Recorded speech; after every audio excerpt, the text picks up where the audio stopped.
사랑해 주님 감사합니다. 오늘도 이렇게 은혜의 때를 허락하여 주셔서 하나님의 말씀과 하나님을 향한 찬양과 기도로 주의 앞에 서게 하여 주심을 감사드립니다. 이 시간 주님 일하여 주시고 말씀하여 주심으로 말미암아 전하는 자나 듣는 자 모두가 하나님 앞에 거룩한 예배자로 설 수 있도록 주님 일하여 주시옵소서. 하나님의 신령한 언어만이 이곳에 흘러넘쳐날 수 있도록 주님 친히 개입하시고 임재하여 주시옵소서. 주님께 모든 영광 올려드리며 살아계신 예수님의 이름으로 기도드립니다. 아멘. 옆에 계신 분과 인사하겠습니다. 은혜 받을 때입니다. 주가 일하십니다. 그 무엇도 우리를 막을 수 없을 것입니다. 아멘. 믿으십니까? 이재호 전도사님께서 찬양하시면서 이런 말씀하셨습니다. 그 배를 들으시면서 우리가 무감각해지지 말자. 하나님 나라가 언제 오실지 모르니 우리 무감각해지지 말자라고 생각이 드셨다 말씀을 하셨는데, 저는 이런 생각이 들었습니다. 오늘 의대 받을 만한 때이구나 라는 생각이 들었습니다. 정말 무언가 일이 벌어지고 사건이 터지면 참 그런 것 같습니다. 마음이 어렵고 무뎌지고 오늘 또 왜 이러지? 이런 생각이 들기 마련입니다. 지난번에도 그랬던 기억이 납니다. 뭔가 찬송가가 가사가 안 나오거나 PPT가 안 나오고 뭔가 이런 생각지도 못한 변수가 생겼을 때 오늘 왜 이럴까? 하루 일과가 좋지 않다라고 생각을 하곤 합니다. 그런데 가만히 생각해 보면 이런 힘든 일, 어려운 일, 생각지도 못한 변수로 인해서 주시는 하나님의 은혜가 더 크다는 사실을 우리는 날마다 경험하게 되는 것이죠. 이러한 믿음으로 오늘 말씀 앞에 설 수 있는 저와 여러분 되시기를 간절히 소망합니다. 저는 말씀을 시작하면서 이런 질문을 던져드리고 싶습니다. 여러분, 부활을 경험하며 살아가고 계십니까? 오늘도, 어제도, 그리고 그저께에도 여러분들은 부활을 살아가고 계십니까? 어느덧 부활절 4번째 주일이 되었습니다. 사순절을 보냈고 고난주간을 보내면서, 그리고 부활의 주님을 우리가 또 찬양하고 예배했던, 그리고 한정지 은퇴 예식과 더불어서 우리가 하나님의 말씀을 사모하는 여러 가지 일들이 우리 가운데 있었습니다. 시간이 너무나도 빨리 가는 것 같습니다. 시간은 속절없이 흘러만 가고 있는데 정말 하루가 다르게 뭔가 사건 사고가 터지면서 우리가 느끼지 못했던, 생각지도 못한 일들을 많이 경험하고 있는데, 그럼에도 불구하고 시간은 멈춰서지 않고 계속해서 흘러만 가고 있는 것을 우리는 볼 수 있습니다. 그런 가운데 우리는 한번 되돌아보아야 합니다. 시간은 이렇게 흘러가고만 있는데 나의 믿음 혹은 우리의 믿음, 이 민족과 이 나라의 믿음과 이 신앙은 어디로 흘러가고 있는가? 우리는 질문해 보아야 한다는 겁니다. 우리는 과연 그냥 무지함 속에 만족하고 그냥 안주하며 살아가고 있는 것은 아닌지, 우리가 부활절을 보내면서 주님, 나는 날마다 주님의 부활을 경험할 것입니다 라고 선포를 했는데도 불구하고 나는 과연 오늘을 또한 부활로 살아가고 있는지, 또한 부활하신 예수 그리스도를 바라보며 그분을 예배하고 있는지 우리는 돌아보아야 한다는 겁니다. 여러분, 분명한 진리가 여기에 있습니다. 예수님의 부활은 단 한 번의 사건으로 그치지 않습니다. 예수 그리스도께서 우리 가운데 부활의 첫 열매가 되셨고 우리로 하여금 부활에 참여할 수 있는 그러한 주의 자녀가 되도록 인도하여 주셨습니다. 그 때문에 십자가의 사건은 단 한 번으로 끝이지 아니하고 우리는 여전히 부활에 참여하는 자로서 하루하루를 살아가게 된 것입니다. 물론 예수 그리스도께서는 단 한 번의 죽으심으로 단번에 모든 인류의 죄악을 사하여 주셨습니다. 그리하여 우리에게 예수 그리스도 그 이름을 믿는 자에게 하나님의 자녀되는 권세를 우리에게 허락하여 주신 것입니다. 그렇기 때문에 우리는 날마다 순간순간마다 부활에 참여하는 자가 되었다라는 겁니다. 죄로 죽었던 과거의 자아는 청산하고 이제 영원히 하늘나라의 그 소망을 소망하며 그것을 사모하며 살아가는 우리의 삶이 우리에게 놓여져 있다라는 겁니다. 믿음의 자녀로 살아간다라는 것은 그렇습니다. 주님께서 우리를 위하여 흘려주신 그 보혈의 능력을 바라보면서 우리 자신을 지켜가며 그가 초청해 주신 구원의 은혜에 우리의 삶을 완전히 맡겨드리는 것, 이것이 구원받은 자녀로서, 성도로서 오늘을 살아가는 우리의 모습이어야 할 것입니다. 사랑하는 여러분, 저는 또 한 가지 질문을 드리고 싶습니다. 만약 여러분께서 임종시가 다가왔을 때, 그 임종하기 직전의 상황에서 나의 사랑하는 자녀, 나의 후손들이 내 옆에 서 있다고 가정을 한다면 여러분은 마지막으로 어떤 말을 남기시고 싶습니까? 다른 세속적인 말이 아니라 신앙의 선배로서, 믿음의 선배로서 나의 사랑하는 가족과 나의 배우자와 그리고 나의 사랑하는 자녀들과 나의 후손들에게 어떤 말을 남기고 이 세상에 이 인생을 마감하고 싶으십니까? 저는 오늘 말씀을 준비하면서 한 은사 목사님이 생각나셨습니다.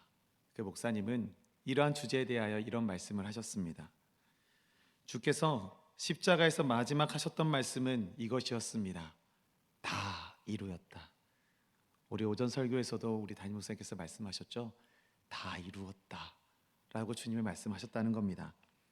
그분은 또 그 목사님이 이렇게 말씀하십니다. 그것처럼 저도 나의 자녀들 앞에서 이렇게 선포하고 주님의 품에 안기고 싶습니다. 자녀들아, 나도 주님의 종으로서 다 이루었다. 다 해내었노라. 내가 다 인생을 마무리하면서 모든 것을 다 주께 맡기었노라. 사명의 성취의 여부가 아니라 내가 할 수 있는 최선의 것을 주께 올려드리었노라. 자녀들아, 그렇게 너희도 살아가거라 라고 말입니다. 이 말씀을 그 목사님으로 그 설교로부터 제가 듣는 순간 참 많은 생각을 해보았습니다. 우리의 인생길, 나의 인생길에도 정말 그 마지막 길에 주님, 저 최선을 다했습니다. 맡겨주신 일을 감당해내려고 지금껏 열심히 달려왔습니다. 이제 저도 주님의 품에 기쁨으로 안겨도 되겠습니까? 라는 고백으로 하나님 앞에 마지막 그 가는 길, 그 임종길에 고백할 수 있다면 얼마나 복될까? 라는 생각을 해보게 되었습니다.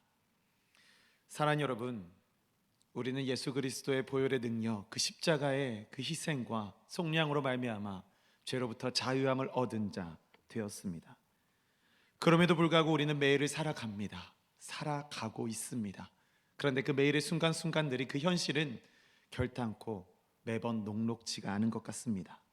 늘 죽음과 맞대어 살아갑니다. 늘 죄악과 싸우며 살아갑니다. 죄 때문에 사무쳐 울고 힘들어하며 죄책감 때문에 아파하고 슬프고 애통하는 사건들, 그 삶들이 반복되어져만 갑니다. 그것 때문에 우리의 삶이, 나의 마음이, 나의 신앙이, 나의 믿음이 무너지고 좌절될 때가 많이 있다라는 겁니다. 그런데 여러분, 그럼에도 불구하고 우리가 하늘 소망을 품고 주를 찬양할 수 있는 이유는 무엇입니까? 예수 그리스도께서 친히 죽으시고 부활하심으로 우리의 소망이 되셨기 때문입니다. 사랑하는 여러분, 이것이 복음입니다. 우리로 살아가게 하시는 힘과 그 근원이 되는 복음, 복된 소식인 겁니다. 그렇기 때문에 성도의 죽음은 더 이상 비참한 것이 아니라 더할 나위 없는 영광의 자리로 초청된 은혜, 그 감사의 자리가 된다라는 것입니다. 오늘 말씀 디모데후서는 이러한 점에서 매우 의미가 있습니다.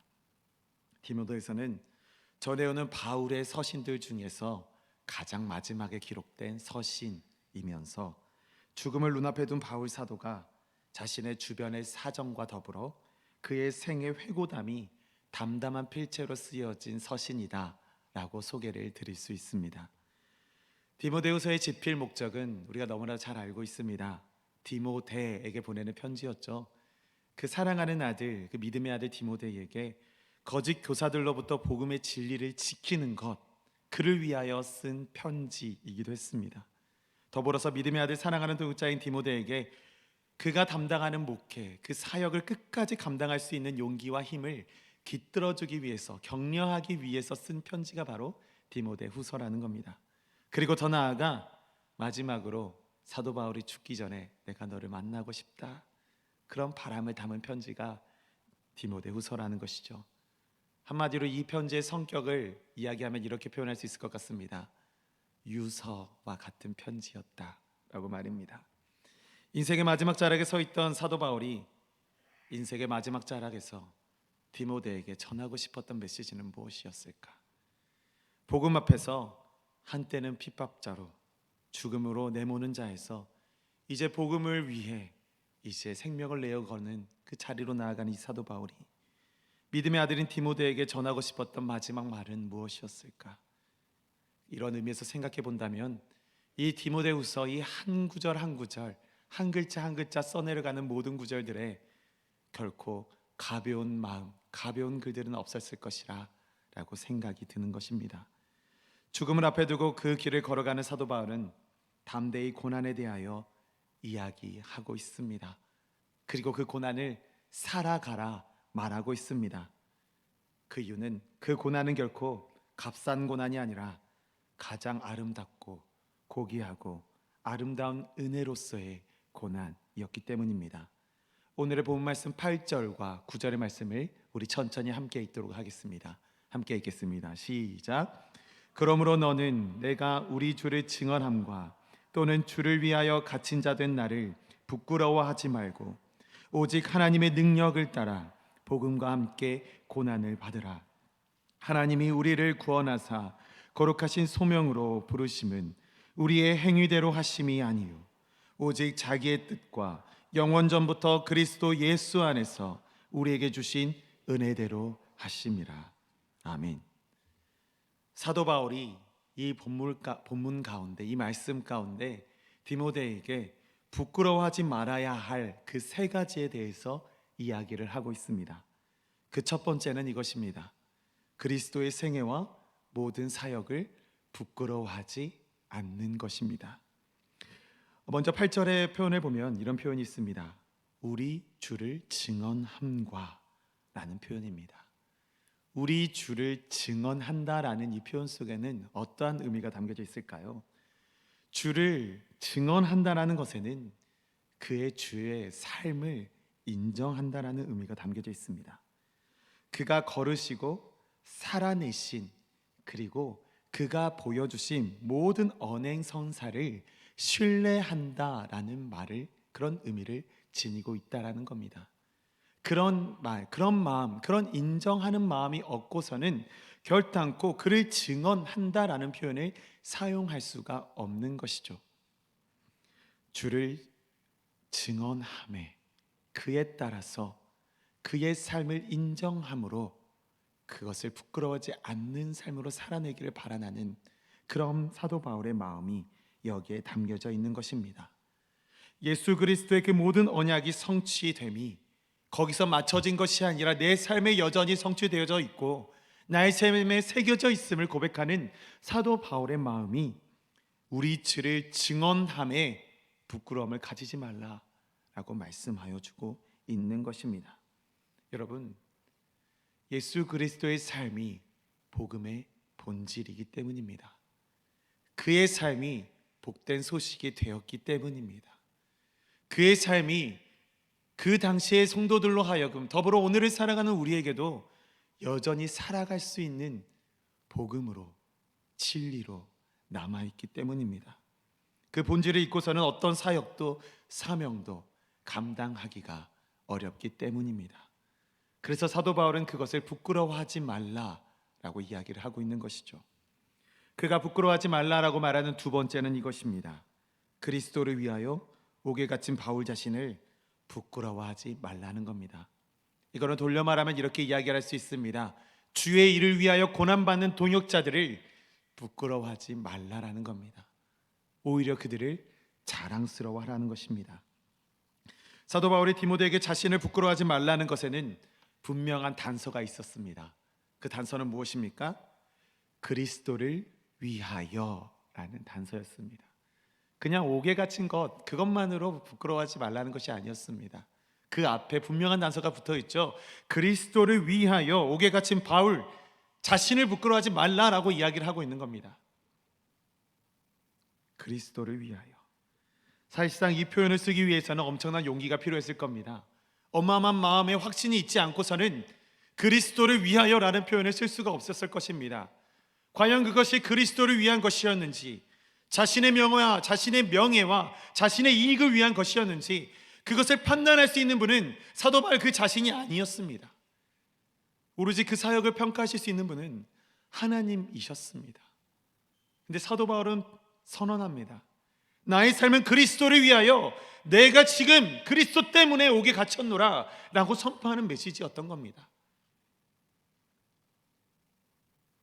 그의 마음 가운데 과연 내가 진정 그리스도를 위하여 나의 생명을 바치겠노라 라는 믿음의 결단이 없었더라면 이 고백은 너무나도 위험한 고백이 되었을 것입니다. 사랑하는 여러분, 그리스도를 위하였다는 것은 모든 삶의 영역에서 그리스도만이 그의 인생 가운데 가장 최고의 가치였음을 인정하는 이야기였습니다. 그 모든 사역, 우리의 삶의 모든 내용들을 하나님을 위하여, 그리스도를 위하여 우리가 해나가는 모든 사역들을 평가하실 수 있는 분은 한 분 하나님이시지만, 그가 이렇게 선포적 메시지를 전할 수 있었던 것은 다름 아닌 예수 그리스도가 그의 삶의 완전한 모범이라고 그가 인정했기 때문입니다. 그가 부끄러워하지 말라라고 이야기했던 세 번째 내용은 이것입니다. 복음과 함께 고난받는 것을 부끄러워하지 않는 것. 복음을 위해, 복음과 함께 고난을 받는 것 부끄러워하지 말아라 이야기하고 있는 것이죠. 여기서 우리는 한 표현에 집중해 보아야 합니다. 그것은 복음을 위해가 아니라 복음과 함께라는 표현입니다. 우리는 복음을 위해 고난을 받는다라는 그 이야기, 그 표현들을 많이 들어봤을 겁니다. 그런데 이 본문 말씀에서는 독특하게 사도 바울은 그 표현을 사용하지 않고 복음과 함께라는 표현을 쓰고 있는 것이죠. 어쩌면 같은 목적, 같은 방향을 나타내고 있는 표현일 수도 있겠지만은 좀 더 자세히 살펴보면 같은 방향성에서 약간은 다른 그런 의미를 지니고 있습니다. 먼저 복음을 위해라는 이 표현은 복음 자체가 삶의 목표라는 겁니다. 그리고 그것을 지키고 이루기 위한 미래적 명시라는 겁니다. 미래적으로 살아갈 것, 내가 복음을 위하여 앞으로 살아갈 결단이 담겨 있다는 겁니다.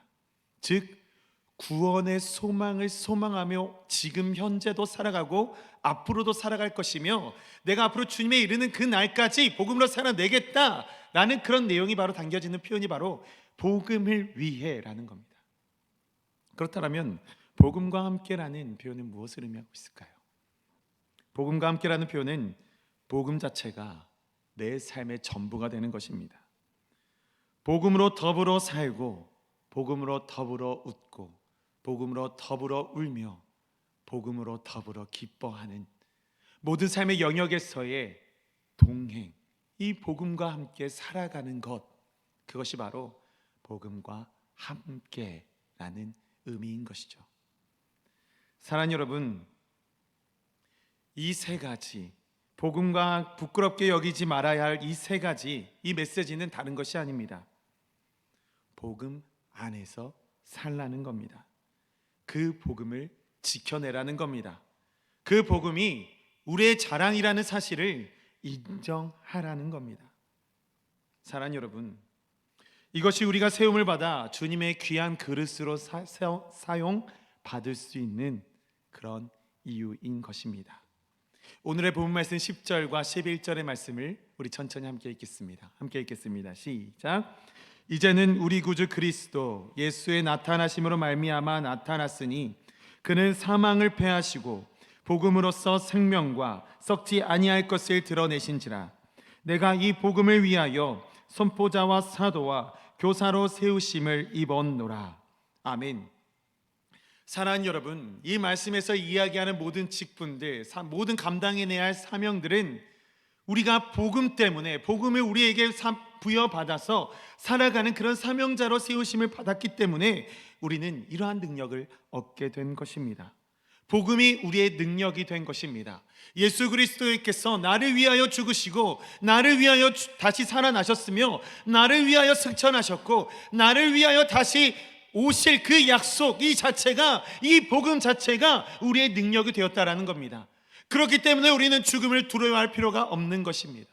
주께서 나를 위하여 흘려주신 그 보혈의 능력이 여전히 나의 삶 가운데 흘러가고 있고 나의 몸을 적시고 여전히 적셔내고 있는 삶을 살아가겠노라 결단한 믿음의 고백 우리 가운데 있을 때 우리는 더 이상 죽음의 자녀가 아니라 부활의 자녀, 영원한 생명을 누리는 자녀로 살아갈 수가 있는 것입니다.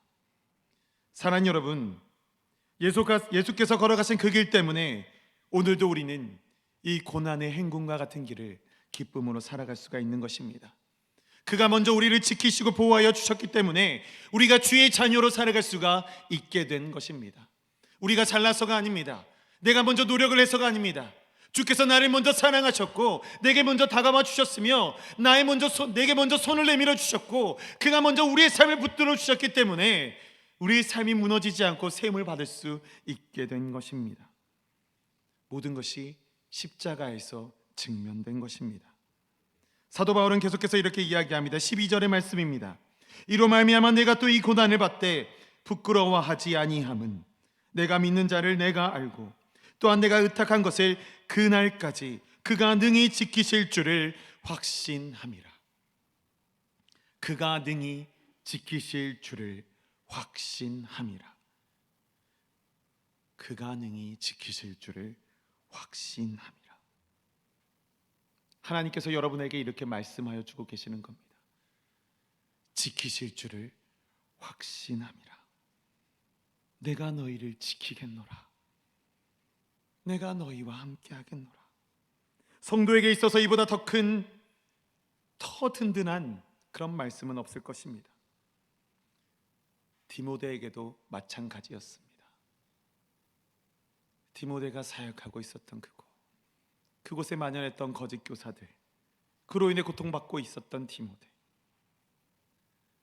그런 소명을 다함에 있어서 외롭고 힘든 사투가 계속되고 있을 때 사도 바울을 통하여 그에게 도착한 이 편지는 큰 위로가 되었을 것입니다.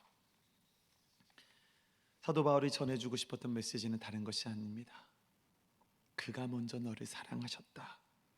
그가 먼저 너를 지키신다 라고 이야기를 해주고 있는 겁니다. 사도 바울에게 있어서 디모데란 그런 존재였습니다. 하나님께서 사도 바울을 통하여 세우신 바, 맡겨주신 바, 귀한 사역자로, 귀한 동역자로, 믿음의 아들로 지켜내고 싶은, 지켜내야 할 귀한 사람이 바로 디모데였던 겁니다. 지난 3월 27일 월요일에 저희 가정에 마음 아픈 일이 생겼습니다. 8개월 딸 미나가 유모차에서 앞으로 꼬꾸라 떨어진 겁니다. 유모차의 벨트가 제대로 장착되어 있지 않는 상황에서 잠깐 방심한 사이 아이가 앞으로 거꾸로 떨어지는 그것을 한 발치 뒤에서 지켜보았습니다. 아직도 생각해보면 아이가 유모차에서 그 떨어지고 있는 모습, 그것이 슬로우 모션처럼 눈에 선합니다. 이마가 긁히고 코 밑에 상처가 났으며 콧등도 긁혔습니다. 아이는 아파서 병원 응급실로 달리고 있는 내내 차에서 울어댑니다. 근데 운전을 해야 하니 뒤를 바라볼 수가 없는 겁니다. 그냥 뒤에서 울고 있는 아이의 소리를 들으며 그냥 사고가 나면 안 되니 계속 한숨을 내쉬면서 심호흡을 하면서 운전을 했습니다. 그렇게 달려 응급실에 도착했습니다. 도착해서도 아이는 진전이 되지 않아서 계속해서 울어댔습니다. 사진을 찍고 결과를 받아보니 다행히 뇌진탕 증상은 없었습니다. 여전히 오늘도 미나의 코 밑에는 그 상처의 흔적이 남아 있습니다. 명백히 보호자였던 저와 저희 아내의 잘못이었습니다. 그래도 뇌진탕은 없고 아이가 축 처지는 기색이 없어서 마음에 안심을 하고 집에 누워서 다음날 새벽 기도에 참여하였습니다. 방송실에서 이제 음향을 담당하고 말씀이 끝나고 자유기도가 시작되었을 때 한없는 눈물이 솟아나오는 겁니다. 그곳에서는 제 입술에서 나오는 고백들은 다른 내용이 아니었습니다. 하나님 죄송합니다. 하나님께서 우리 가정에 선물로 맡겨주신 미나를 제대로 보호하지 못했습니다. 제대로 지켜내지 못했습니다. 제대로 간수하지 못했습니다. 등등의 고백이었습니다. 물론 미나에게도 너무나도 미안한 마음이 있었습니다. 하나님께 정말 하나님 탓이라고 돌린다면 하나님 왜 지켜주시지 않았습니까? 라고 그런 말을 했을 수도 있을 겁니다. 원망을 했을 수도 있을 겁니다. 그런데 그런 말이 아니었습니다. 하나님 죄송합니다. 제가 지키지 못했습니다. 미나는 제 것이 아닌데 하나님께서 선물로 주신 아이인데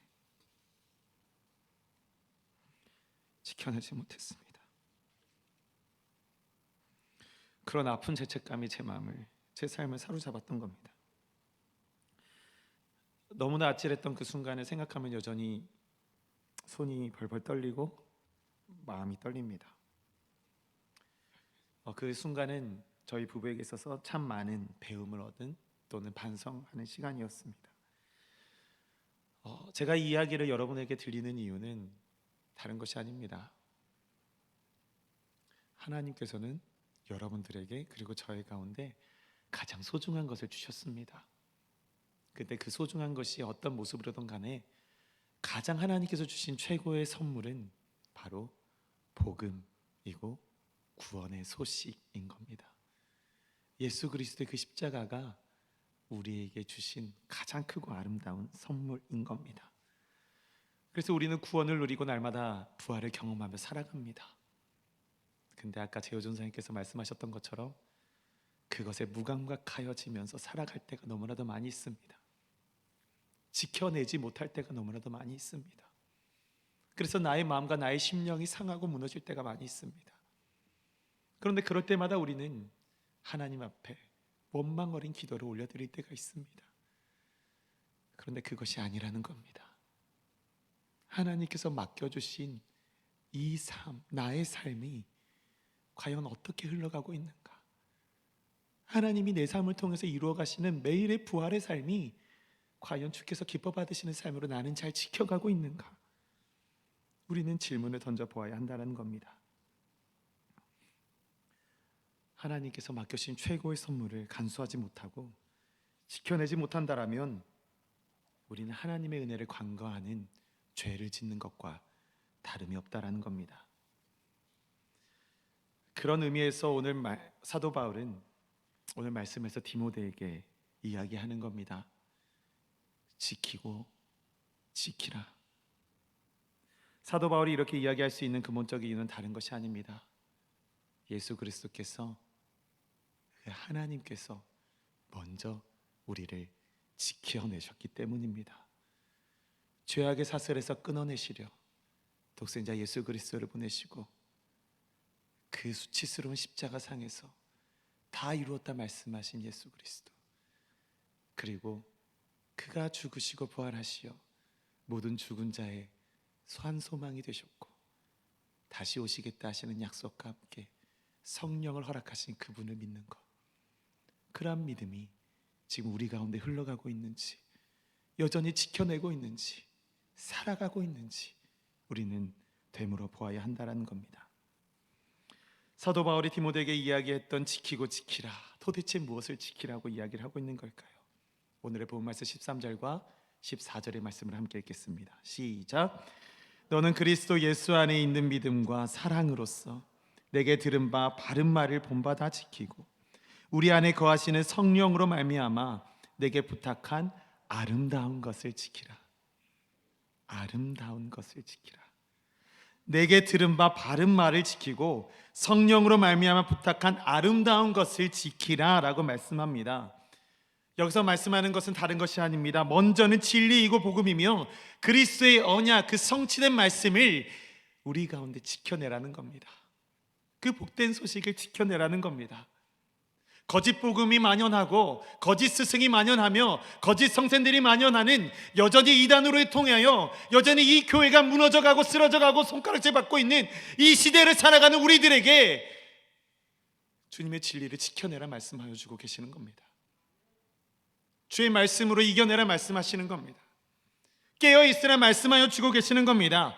그리스도께서 다시 오리라, 다시 만날 그때를 사모하며 오늘을 살아가라 말씀하여 주고 계시는 겁니다. 사랑하는 여러분, 하나님께서 여러분에게 맡겨주신, 선물해 주신 선물 가운데 결코 보배롭지 않은 것은 없습니다.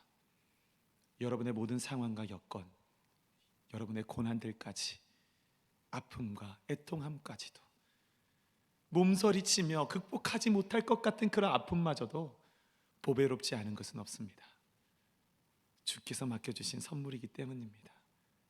그것이 우리가 갖고 가야 할 사명이기 때문입니다. 그리스도 예수를 자랑스러워하고 그를 위하여 피와 땀을 흘리는 동역자들을 자랑스러워하십시오. 복음으로 수고하는 모든 삶의 영역들을, 나의 삶의 영역들을 자랑스러워하십시오. 그리하여 오늘도 내일도 복음으로 살아내십시오. 이것이 주께서 맡겨주신 복음을 지키는 것이고, 이 교회를 지켜내는 것이며, 이 아름다운 나라를 지켜내는 시작점이 될 것입니다. 사랑하는 여러분, 오늘 이 시간 우리 주님께서는 오늘 말씀을 통하여 말씀하여 주십니다.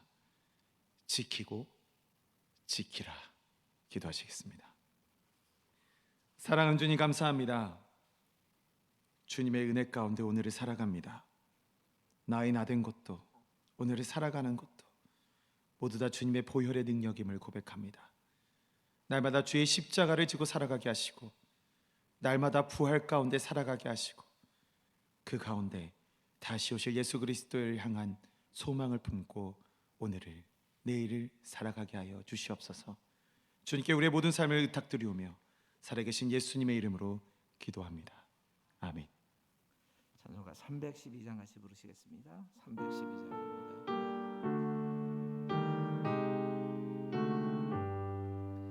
너 하나님께 이끌리어 일평생 주만 바라며 너 어려울 때 힘 주시고 언제나 지켜주시리.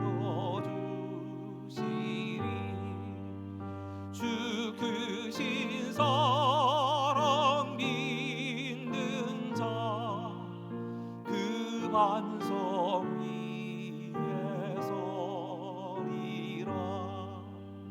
너 설레는 맘 가다듬고 희망 중 기다리면서 그네로 신주의 뜻과 사랑에 만족하여라. 우리를 불러주신 주 마음에 소원하신다. 주 찬양하고 기도하며 내 본부림 설하라. 주 약속하신 모든 은혜 내게서 이루어지리라. 잠되고 의지하는 자 주께서 기억하시리. 아멘. 우리 옆 사람에게 이렇게 인사해 볼까요? 아름다운 것을 힘써 지킵시다. 예, 교회 소식입니다. 구역 예배가 재개되고 있습니다. 재개됐습니다. 준비된 구역부터 시작했지만 어떻든 지금 시작이 다 되었기 때문에 순서지와 보고서, 헌금 봉투가 로비에 준비되어 있습니다. 구역장님들 꼭 챙겨가셔서 예배 같이 드릴 수 있도록 해주시고요. 유아 세례 신청 받습니다. 중계되신 방 신청 안내 나갑니다. 이제 아마 5월이 넘어가기 전에는 춘계 신방은 닫아야 될 것 같고요. 추계 신방, 가을 신방으로 이제 다시 신방을 하겠습니다. 그러니까 가능하면 지금 주저하고 계시는 분들은 5월 아마도 모르긴 해도 마가다락방 기도의 기간 동안에 좀 어렵지 않을까 싶은데요. 가능하면 빨리 신청하셔서 시작하시면 좋겠습니다. 안수 집사에 주관하시는 성지순례 참가자 모집 5월 7일까지 마감 1차 마감입니다. 꼭 기억해 주십시오. 전도부원 모집하고 있습니다. 대상도 보시고 전도에 관심과 열정을 가진 분들이 많이 참여하시길 부탁드리겠습니다. 교동정 안희숙 집사님의 부군상이 있었습니다. 예고도 자세히 좀 봐주십시오. 오늘도 교육부 2개 부서가 그 야외 예배를 드리기 위해서 같이 나갔었는데 여러분 계속적으로 기도해 주시면서 특히나 아이들이 나가고 부모가 그럴 때는 함께 따라갑니다. 물론 이런 모임들이 있으면 좀 관심을 가지고 기도해 주시기를 계속 부탁드리도록 하겠습니다. 우리 함께 4월의 찬양이죠. 4월의 찬양 6월절 어린 양의 피로 함께 부르시고 이성 목사님 축도로 마치겠습니다. 6월절 어린 양의 피로 나의 삶의 문이 열렸네. 저 어둠의 권세는 힘이 없네. 주 보혈의 능력으로 원수가 날 정죄할 때에도 난 의롭게 설 수 있네. 난 더 이상 정죄함 없네. 난 주 보혈 아래 있네.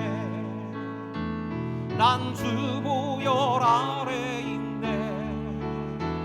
그 피로 내 죄 사했네. 하나님의 긍휼 날 거룩해 하시었네. 난 주 보혈 아래 있네. 난 원수의 어떠한 공격에도 더 이상 넘어지지 않네.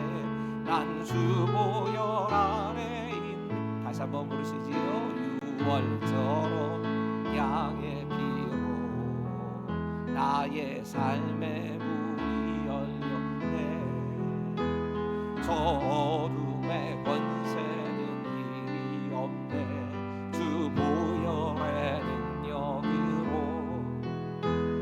원수가 날 정죄할 때에도 난 의롭게 설 수 있네. 난 더 이상 정죄함 없네. 난 주 보혈 아래 있네. 난 주 보혈 아래 있네. 그 피로 내 죄 사했네. 하나님의 긍휼 날 거룩해 하시었네. 난 주 보혈 아래 있네. 난 원수의 어떠한 공격에도 더 이상 넘어지지 않네. 난 주 보혈 아래 있네. 지금은 우리 주 예수 그리스도의 은혜와 다음 없는 하나님의 사랑하심과 성령님의 감화 감동 교통 역사하심이 주께서 우리에게 맡겨주신 그 아름다운 진리와 그 복음을 지켜가며 그 안에서 살아가기로 결단하는 이 자리에 모여 예배하는 모든 예배자들 머리 위에 이제로부터 영원까지 함께하옵시기를 간절히 축원하옵나이다. 아멘.